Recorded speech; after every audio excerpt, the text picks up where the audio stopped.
With you. Go ahead and open up to Romans. We've made it to Romans 12 and in verse 10. I don't know if this is like our 20th message going through Romans or not, but I'm having fun. Hope you are. The first 11 chapters are all very step-by-step, systematic theology of salvation and what Christ has done and how he's accomplished it.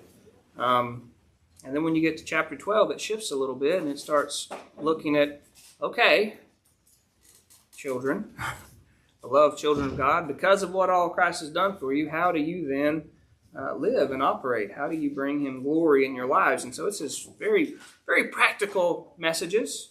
I've been told that I've been dancing on some toes lately. That's okay. I'm real talented. I can dance on my own toes at the same time. But that's just the nature of it, that when we get to practical application, none of us are doing it perfectly, and we can all improve.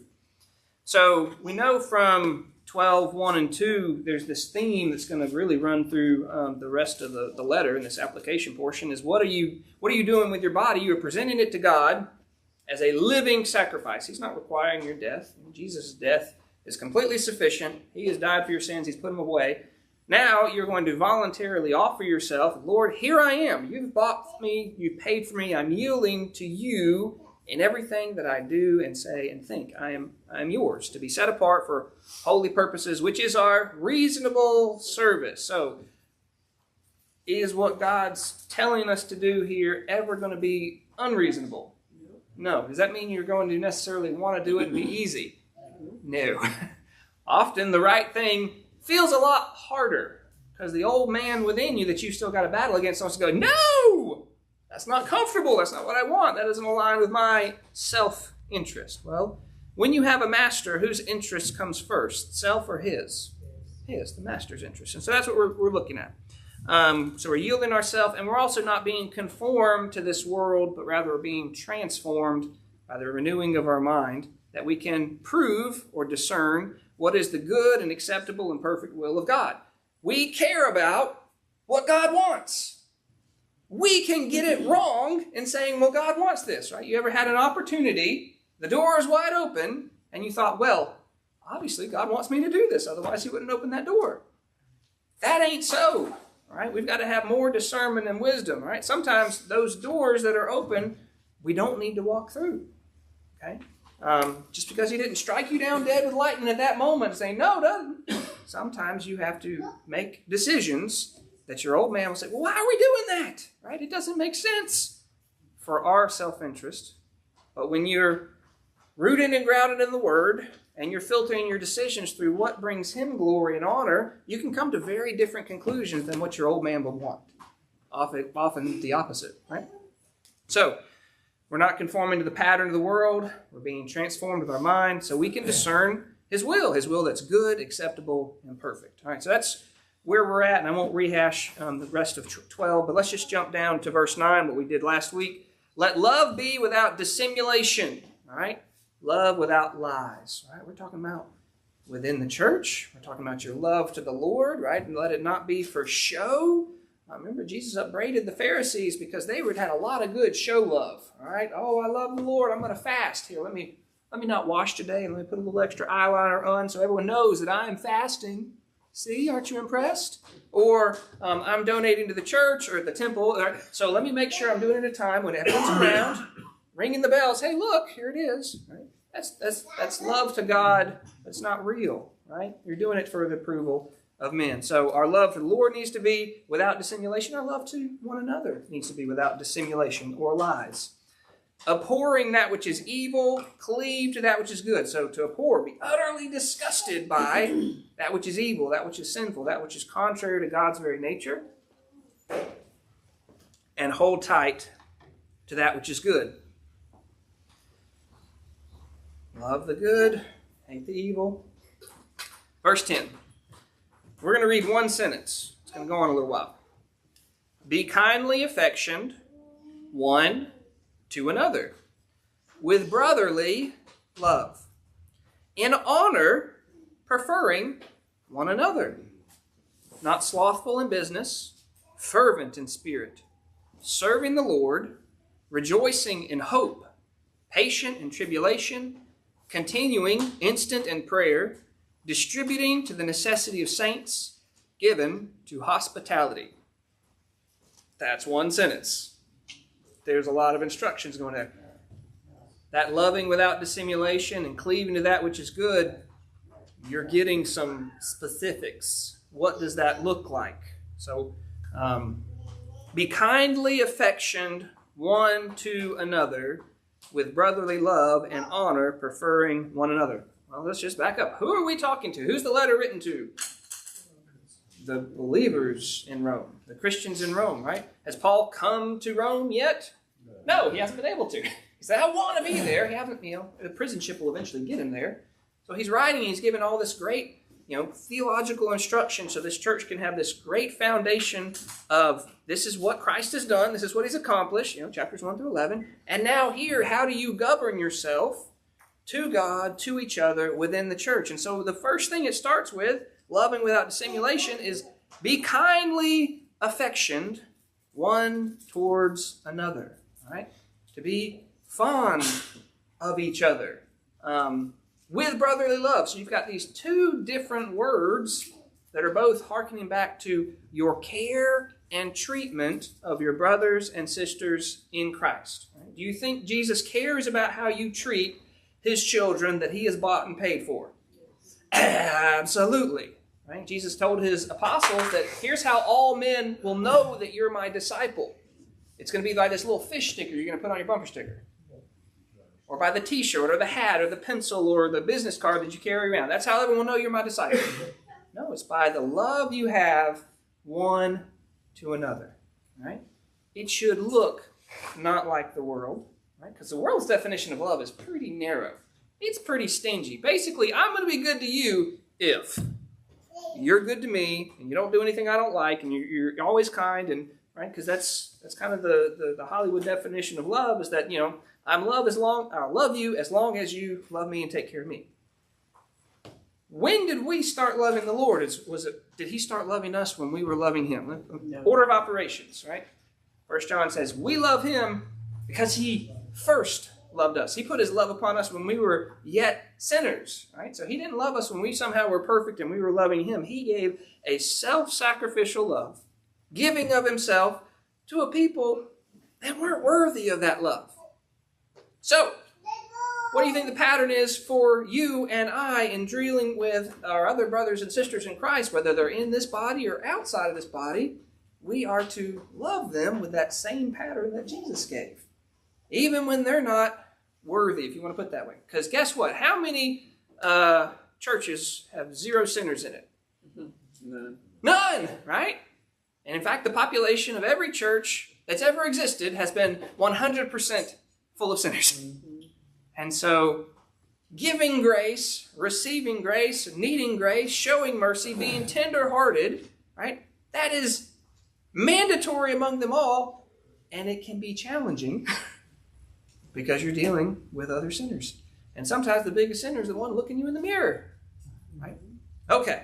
Let love be without dissimulation, abhor that which is evil, cleave to that which is good. Be kindly affectioned to one another with brotherly love, in honor, preferring one another. All right, let me just get that.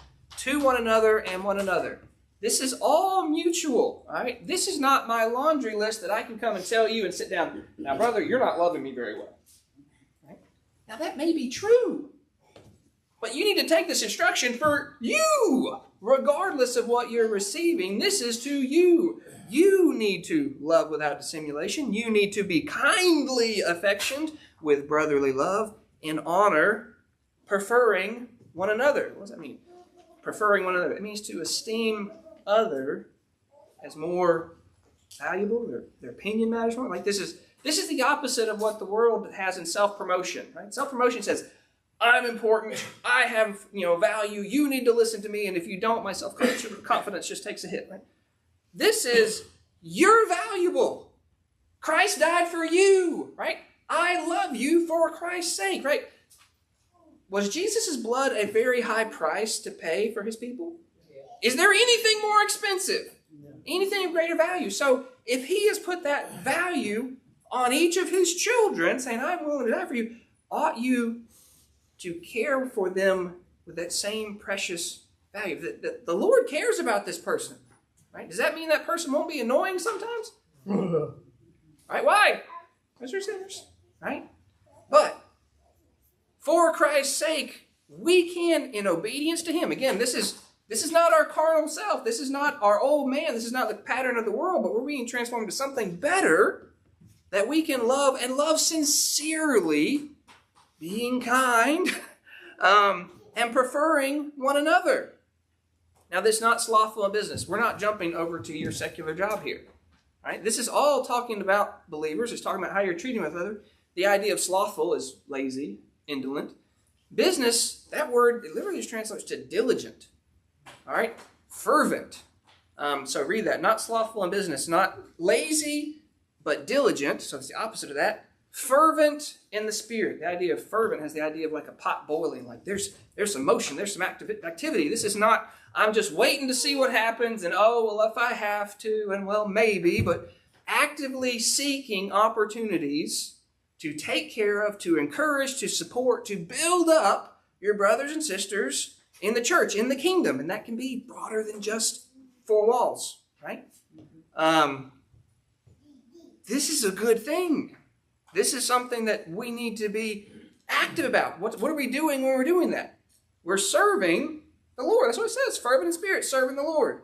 Remember at the end of Matthew when Jesus is talking to the sheep. It's a picture for the end of the world. He's got his sheep and he's telling them, when you ministered to me, I was hungry, you fed me. When I was naked, you clothed me. Right? You've got all these acts of mercy and service, of love. And they said, when did we do that for you? We didn't remember that. So when you did unto the least of one of these, my children, right?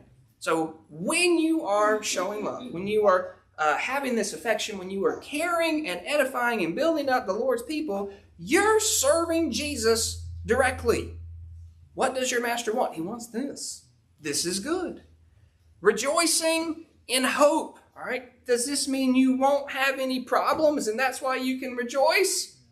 No. This goes back to the first 11 chapters. The hope. That hope is not a wish. It's not like a lottery ticket. Oh, I hope I win. This is a confident expectation. All right. What Christ has accomplished. He told his disciples, I'm going away to prepare a place for you. And it's a good thing that I do because I'm going to come back and I'm going to receive you to myself. That's a promise. He has prepared a place for you and for me and for all of his children. And he's also told them, I'm not going to lose a single one of you. You're all going to be there with me. You can rejoice in that hope in the midst of a sea of adversity and trial and heartache and pain. All those things that you're experiencing are temporary. The hope that you're rejoicing is permanent. All right? It's like the difference between a little dry erase marker and a Sharpie. All right? Sometimes those dry erase markers can be annoying, but the idea is that, and they may be, don't take that too far. That was off the cuff. All right. Rejoicing in hope, patient in tribulation. See, it there even anticipates it. You're going to have tribulation. Did Jesus promise you're going to have tribulation? Yeah, he did. He said, but be of good cheer. The old man says, what? Be of good cheer. Why? For I have overcome the world. Right? He has overcome. In this world you have tribulation. Be of good cheer. I have overcome the world. That is Jesus' promise. He's already secured the victory. Right?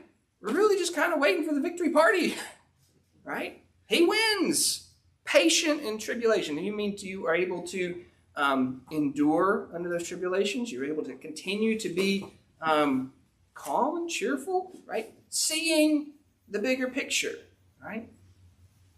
Continuing instant in prayer. That means praying without ceasing. That means prayer is a way of life, not something you do occasionally, all right?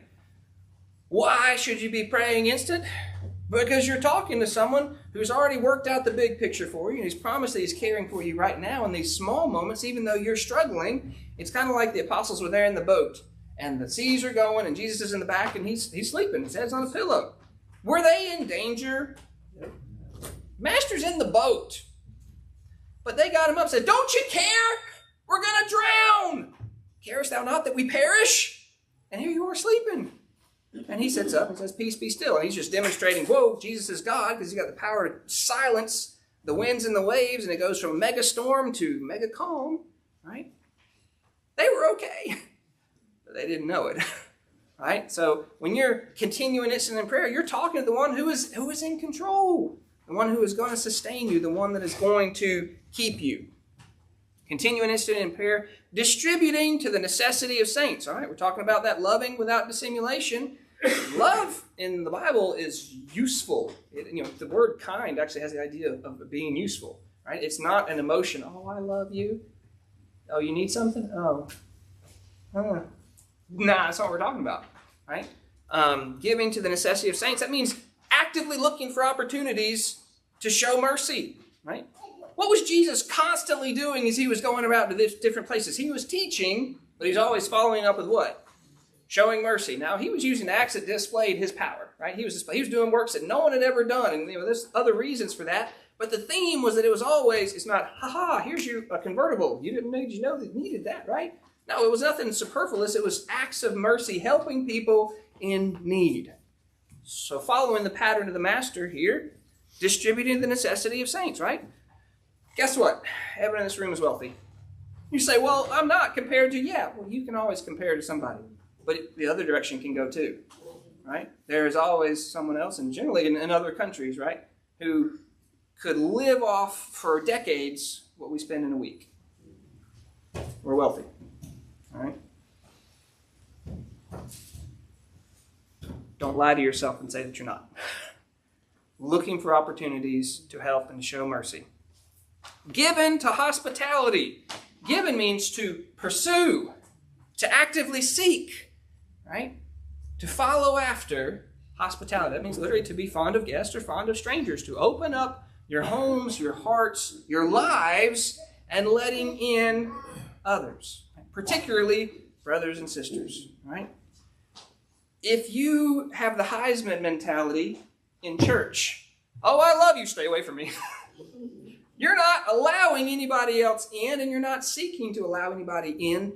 You and their life or them and yours. That's not the pattern that Christ has given, right? This is to be a closer family than even a blood family, right? That's the standard. Is this a high standard? Yeah. Jesus knew what he was doing when he said it? Yeah, he did. Okay. So here's what I want to do. I've got way more material than I can possibly pack in to 30 to 40 minutes. So y'all be praying. What I would like to do is give you an example of being kindly affectionate one to another with brotherly love, and do it from the Old Testament. So turn to 1 Samuel. 1 Samuel chapter 18.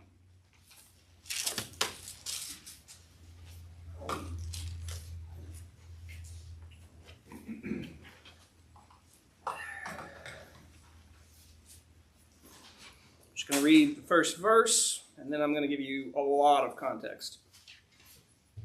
And it came to pass, when he, that's David, had made an end of speaking unto Saul, the soul of Jonathan was knit with the soul of David, and Jonathan loved him as his own soul. Jonathan and David is a wonderful example of brotherly love. Now, if you've read 1 Samuel, or you've heard it preached about, or you've read it relatively recently, I may not have to say anything else. But I can't make that assumption. And there's, thinking about little Camden at home, that I want you to know how significant it is that this fellow named Jonathan loved this kid named David. All right? So we got to back up. How far? Well, y'all know about Moses, right? Moses and the Israelites from Egypt's land did flee. They came to the edge of Canaan. Joshua led them in. There were some battles. They've conquered portions of the land, but there's still enemies within it. Joshua dies, and then you have a book that records the history of what happens next. It's called Judges. It's about 450 years where Moses and Joshua, they're dead. They're off the scene. And so the people are just kind of doing what they wanted to do. And generally it was the wrong thing. And they were serving other gods, and God would send adversity by the forms of their enemies to come and conquer them for a time. And then at a certain point, God would raise up an individual. He would be a judge, not a king, but a judge, so that he would lead them teach them the right things. They'd have a military victory and a time of freedom. And then they would obey God until the judge died. All right? And then the pattern would cycle over again, where they would start doing the wrong thing again. And this happened over and over and over and over and over and over and over again for about 450 years. Okay? Then the people decided, we want a king. Now Samuel was the prophet. He was the judge at this time. And he was really upset by this. And God told him, they haven't rejected you, Samuel. They've rejected me. You tell them, I'll give them a king, and here's kind of the way it's going to shake out. I'm going to pick him, but he's going to take, your sons and your daughters, and they're going to be in his army and his servants. And so God chooses a man named Saul. Right? Saul was tall. He was good looking, and at the beginning of this, he's very humble. He didn't think he was qualified. He actually, when they announced it, so they did it by drawing lots. And so they take all the tribes, and they get down to his tribe, then down to his family, and then down to his father's house, and then to him specifically. And they're like, well, where is he? Maybe he hasn't come yet. And they inquired of the Lord and said, he's hiding over there amongst the baggage. So all the people had come together at this one spot, and Saul's hiding himself. And so they bring him up, and they're like, yay, God saved the king. We've got a king now. And some of the people are like, who is this joker? How could he save us? Because they had a lot of issues with enemies, right? This whole pattern, they had been whooped up on here and yonder, including the kind of dominant force they were fighting against at this time was the Philistines. And so you've got this turmoil within Israel. Say, okay, we've got a king, but, he's from Benjamin, which is one of the smallest tribes. Go read Judges to see why. There was a civil war, and they almost got it completely exterminated. Got down to like 300 men at one point. And he's not even really significant in political power or anything. How is he going to save us? It's just a guy. So, fast forward a little bit. An army comes and invades one of the towns from the far side of the river, right, in Gilead.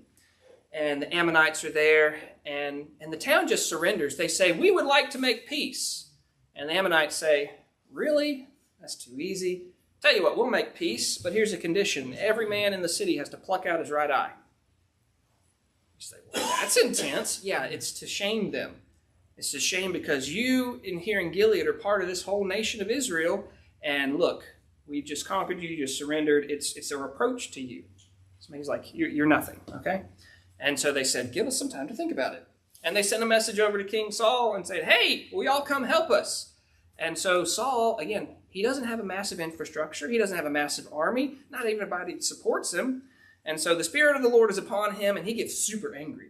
And so he's there plowing with some oxen, and he takes them and he hacks them apart, and he sends them as messengers throughout all the country. He said, this is what's going to happen to y'all's oxen if you don't show up and fight. So you know what the people did? They all showed up. Like 330,000 come together, and they hightail it over there to that city that's in distress, and they just absolutely destroy that invading force. And now everyone's like, yeah, this is great. What a great king. Let's go back to where we started from, that city, that place in Gilgal, and we'll renew the kingdom. Everyone's on board with him being king, okay? So they do, and they're like, yeah, hey, well, who were those people that didn't like him? Let's kill them, right? They said he couldn't be our king. And Saul says, no, the Lord's given a victory here. No one's going to die today. So that's how Saul's reign starts. He's got this one victory. Everyone shows up. Well, fast forward a couple years. He's in his second year of his reign. Not much has happened since then. He doesn't have a massive standing army. He's got about 3,000 total men, 2 over here, 1 over here. And then the Philistines, his son, Jonathan, goes and fights a garrison of the Philistines and defeats it. You say, well, that should be a good thing, right? A garrison is a small troop that's put on the front like outpost. So if there's trouble, the big army can come. Well, Jonathan fights them, defeats them, and do you know what happens? The big army comes. Oh my goodness, this is a big army. They didn't even tell you how many foot soldiers. There was like 30,000 cavalry, another 3,000 chariots, so heavy cavalry. And it says the foot soldiers, they were as the sand of the sea. They couldn't even count them. So Saul gives this announcement, say, all right, come on, guys, let's go together for the next battle. And they don't come. You got 330,000. He has like 600. Now, there had been a bigger group, and they had been told to wait for Samuel, and we're going to offer sacrifices to the Lord. And so he had this group, but as they see this bigger force coming, they start hiding. Like they leave where Saul's at. They go hide in caves. Some of them actually go and join with the invading host, with the Philistines. They're like, we don't know what's wrong with these guys. We'd rather be on your team. So he's in bad straits. And so he decides, well, what if they attack me before Samuel comes? I'll be in great trouble. I am going to offer a sacrifice to the Lord myself. Now, this is after the law has been given. Only priests are really authorized to do this. It's not a role that's been given to him. And so Samuel had said, I'm coming in 7 days. And he's like, it's the time's expired. Well, he does the sacrifice, and before the thing quits, burning and smoking, here comes Samuel. He says, what have you done? He says, well, I was in a bad situation, and, I forced myself to disobey God. And Samuel says, you've done very foolishly. Because you've done this, your kingdom will not continue. Okay? So, they're there, they're camped out, and Jonathan and his armor bearer are looking at this big camp and like, you know what, there's a garrison here.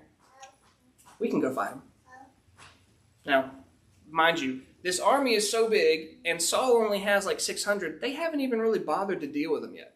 So what they do is they send out raiding parties called spoilers. They send out a group north, group south, group central, and they're just going and taking stuff because there's not a big old army on the other side for them to compete against. So while the Philistines are out spoiling, Jonathan and his one armor bearer, they kind of do this little army crawl up to another garrison, and he's looking at him, and he says, the Lord can deliver with many or few.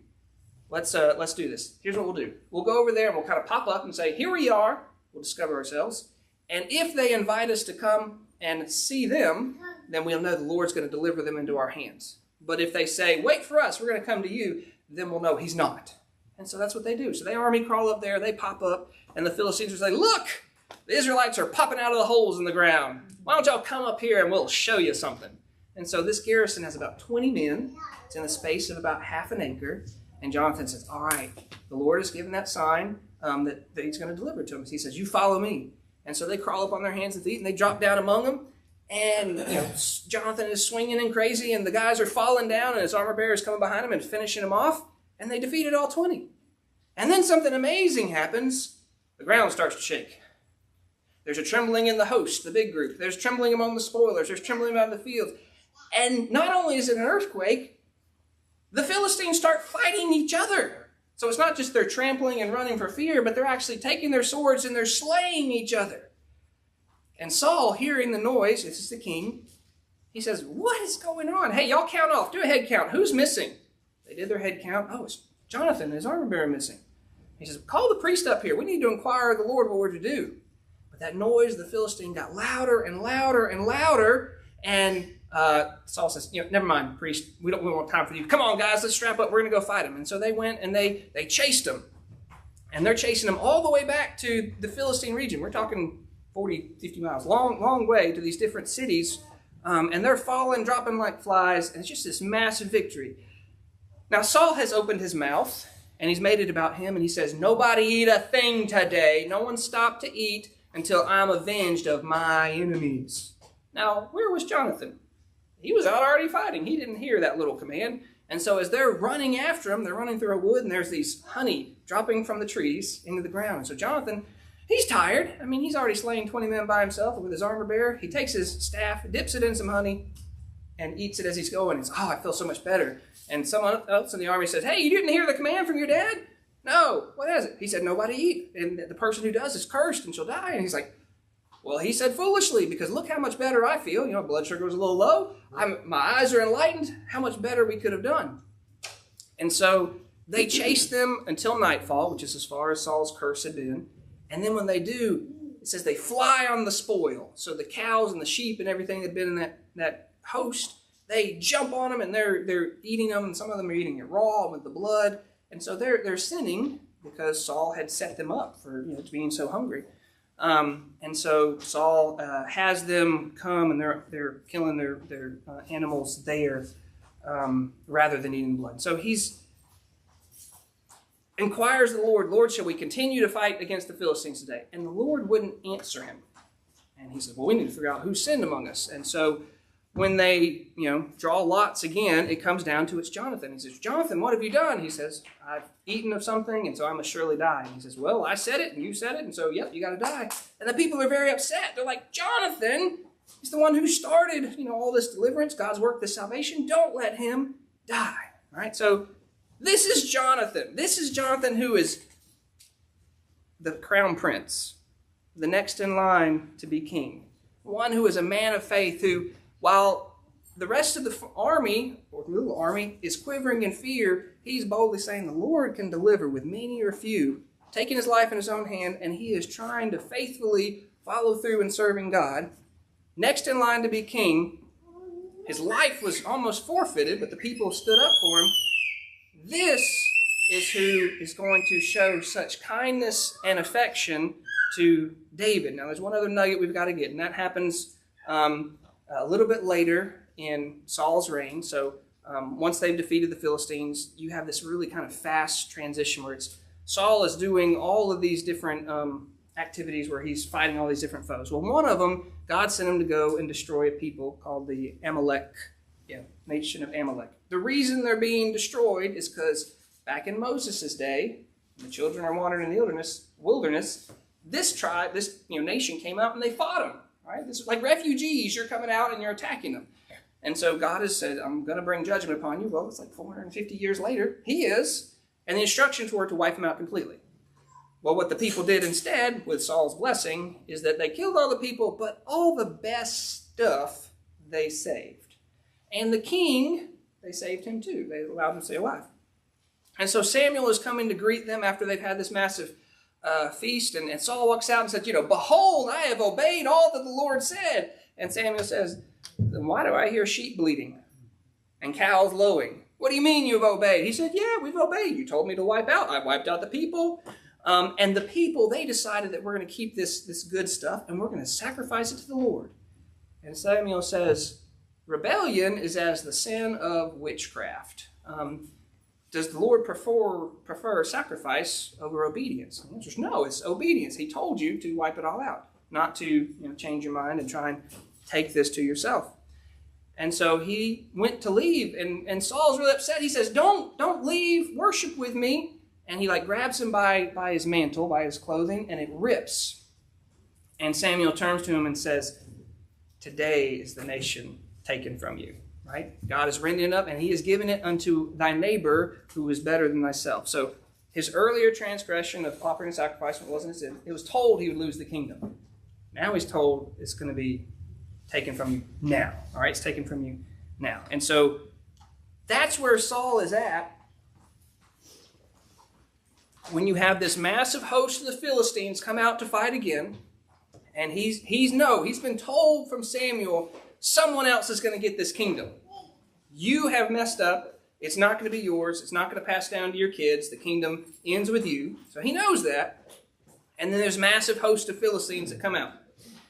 And there's one particularly large fellow, right? Goliath. We've heard of Goliath. He was 6 cubits and a span. Well, a cubit is about from here to here, and a span is from here to here. So you stack that up, and you're talking about 9 feet, 9 inches. He's a large fellow. And he says, we've got our army, you've got your army, but tell you what, so you send one guy to fight me. He beats me, we'll be your servant. You win, right? And if we beat you, you're our servants. All right? We don't have to all die, just one. And so he's there, and he's saying, I'm doing this in defiance of you, right? Y'all a bunch of cowards, you men of Israel, give me a man that I may fight. So he does that, and you know what happens to all the troops in Israel? They flee. It's like one volunteer step forward. No, not me. And they go backward. They're trying to flee from. They're scared. He does this for 40 days, in the morning and in the evening, renewing this challenge. And so there's a young fellow named David. Backstory: Samuel has already gone to him and anointed that he would be the next king. I don't know how much David was told. He was anointed by Samuel, and his older brothers, God told him, God hasn't chosen you. But he was anointed at this sacrifice, and then later he was invited to Saul's court to be a heart bearer, because when the Lord put the anointing on David, he was given the Spirit of the Lord, right? And he stayed with him, and then Saul was taken from him, and he was given something that afflicted him, right? It's described as an evil spirit, where he would have these really bad fits or moods or something, and they'd play a harp to calm him down. So that had been where David had been. Well, when that battle comes and the Philistines come out, they send David home to take care of the sheep, and the older brothers are there, and so David's dad, Jesse, sends David up to the battle to go check on your brothers, right? They've been gone over a month, right? We haven't heard anything. As far as we know, there haven't actually been an engagement of the two forces, right? So they've just been kind of on the side of the trenches and kind of shouting at each other, but when it came time for Goliath, they all flee. So I'm sure most of you are familiar with the story. David winds up looking and seeing, and I'm going to read this in verse 26 of chapter 17. What shall be done to the man that killeth this Philistine, that taketh away the reproach from Israel? What do you mean reproach? The shame. You have the armies of the living God here who for over a month have been cowering before this one man, right? What had God done to an entire nation of Egypt when he wanted his people out of it? Completely decimated it, right? Decimated their economy, their crops, their river, and drowned their whole army. This is the God that is capable of doing that, and yet they're looking at one tall dude, and they're terrified. So who's going to take away the reproach from Israel? For who is this uncircumcised Philistine that he should defy the armies of the living God? So that's what David was asking. Who is this guy? Right? Why are you scared of him? He's nobody, right, in comparison to the living God. And so you know the story. David will wind up taking his stick, his stave, and he'll get 5 stones, and he'll take one.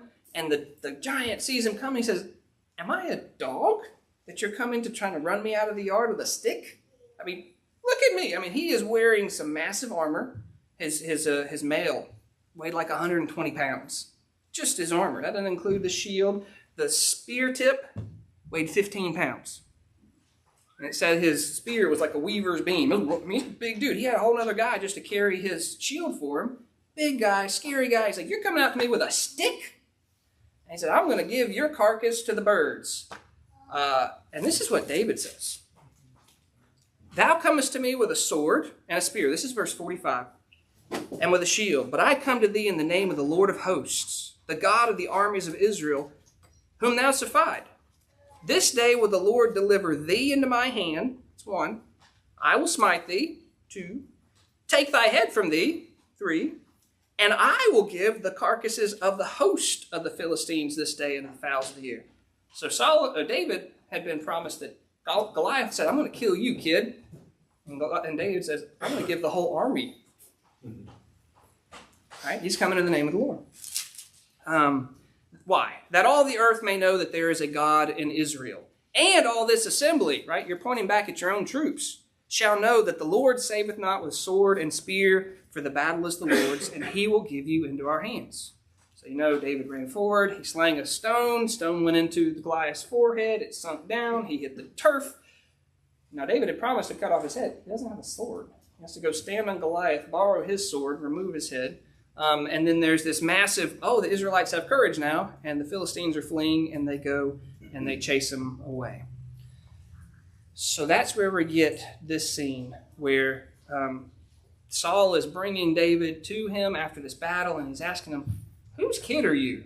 Because, he'd asked Jesse for permission for him to come and be a heart bearer before, but, you got important business to do. "Whose son are you?" And so that's when David answers, "I'm the son of thy servant Jesse the Bethlehemite.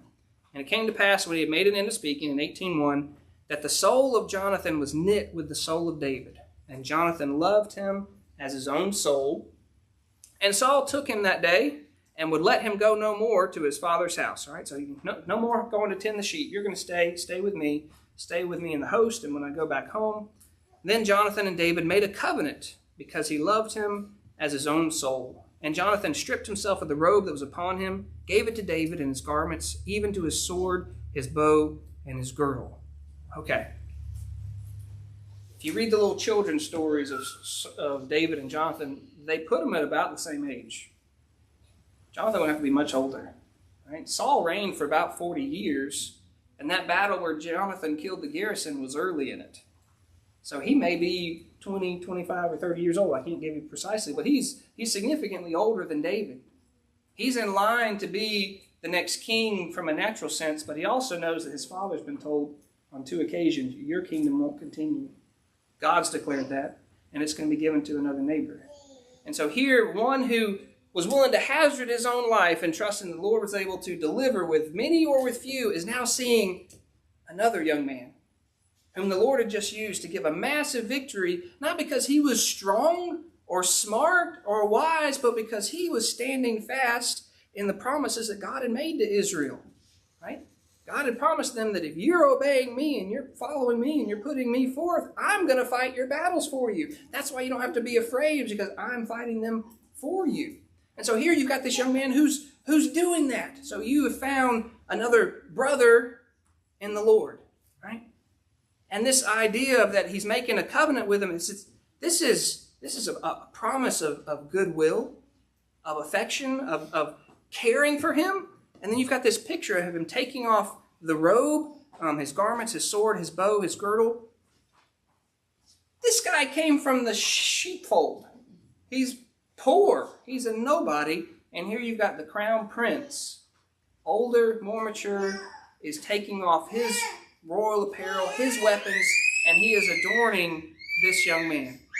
He's building him up, both in his appearance and reputation and the love for him. Like he is giving self-sacrificially, knowing that the Lord has already told him it's not going to be your kingdom. He is preferring other above himself. You say, this story may be hard for us to relate to. That's fine. Read Romans, read this, but I want you to think about just seeing that sacrifice that Jonathan was willing to make. He found a brother in the Lord, one who was trusting the Lord, serving the Lord, seeking the Lord, and he's looking out for him. And he's caring for him to his own natural detriment. Now, things are going to get bad. I don't have much time. I'm going to give you the short version. Things are going to get bad. Because Saul notices that David is probably the guy. Right? Samuel had said, I'm going to give the king. God said, I'm going to give it to your neighbor who's better than you. Well, when they got back home, the ladies come out dancing and singing, yeah, there's been a great victory. Saul, man, he's slain his thousands. Now, has he literally slain thousands? No, probably not, but oh, well, that's nice. And David, woo, he has slain 10,000s. I want to talk about your countenance falling. Saul's like, so what? What more? If they're already attributing tens of thousands of death, and that's talking about the conquering the Philistine army, right? They're saying that was David. What more could he have other than the kingdom? This is probably the someone. So in verse 9 it says, Saul eyed David from that day and onward. And then he commences to try to override God. Saul was not pleased with the decree that he was not going to be the king and that his line wouldn't pass. And so if David's the guy, you got to take David out. And so on one of these days when he's having a bad day, the spirit of that evil spirit or whatever's on him, he's got a javelin in his hand. He's playing with it, listening to his heart. And he hurls it at David, tries to kill him. David flees, and that made Saul even more afraid. He said, because the Lord was with him and departed from him. And so the more the Lord protected David, the more afraid Saul got of him. So he got him, get out of my house. I don't want you in the court. You go lead some armies. Right? He put him as captain over 1,000. So he wasn't like top general, but captain over 1,000 is a lot for a relatively young man. And so he went out and he's leading. He says, behaved himself wisely in all his ways, and the Lord is with him. And when he saw that he did well, he made him more afraid. And so a couple more times he tries to skewer him with a javelin. A couple times he tries to use his daughters as bait, as snare. Right? You know, David was very humble. He says, I can't be the king's son-in-law. He said, well, tell you what, you kill 100 Philistines for me. Bring me evidence in form of their circumcision, and their foreskins, and then I'll give you my daughter. And his thought was, let the Philistines kill him. Let them do their dirty work. And so I won't recount them, but I counted up at least 11 times that Saul actively tried to kill him and came really close.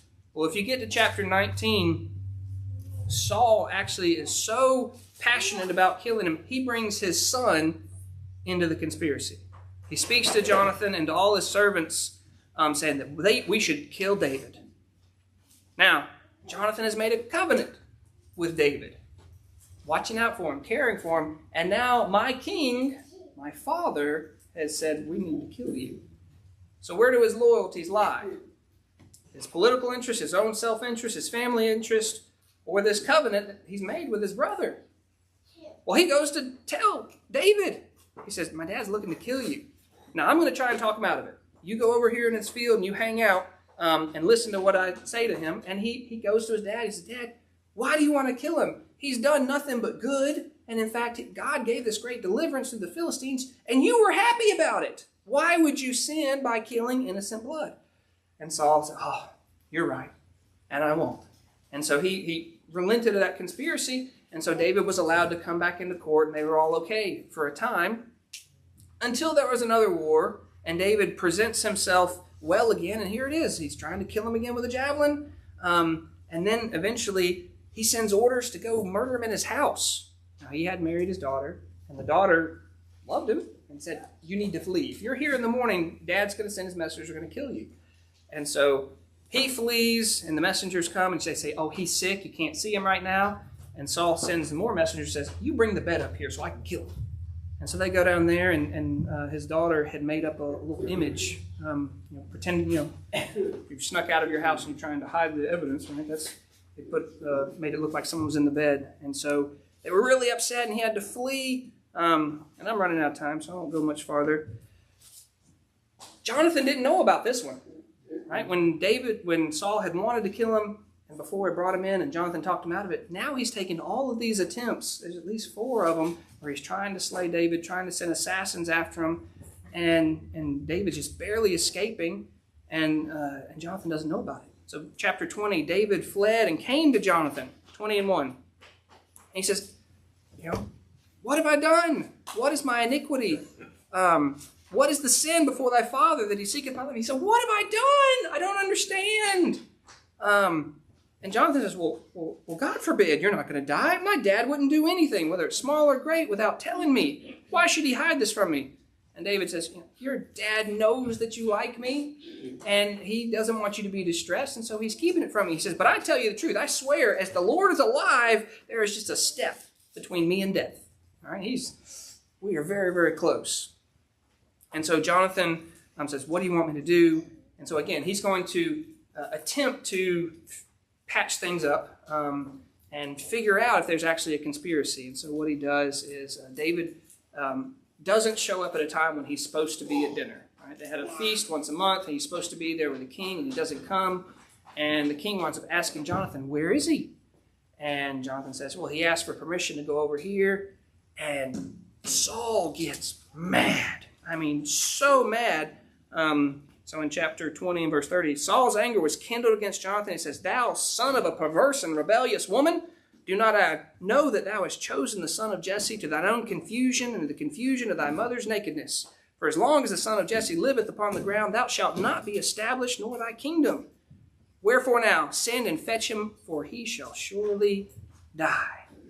So now, Jonathan's in trouble. And in fact, I think his dad's even going to chunk a javelin at him. And he's insulting Jonathan's mother.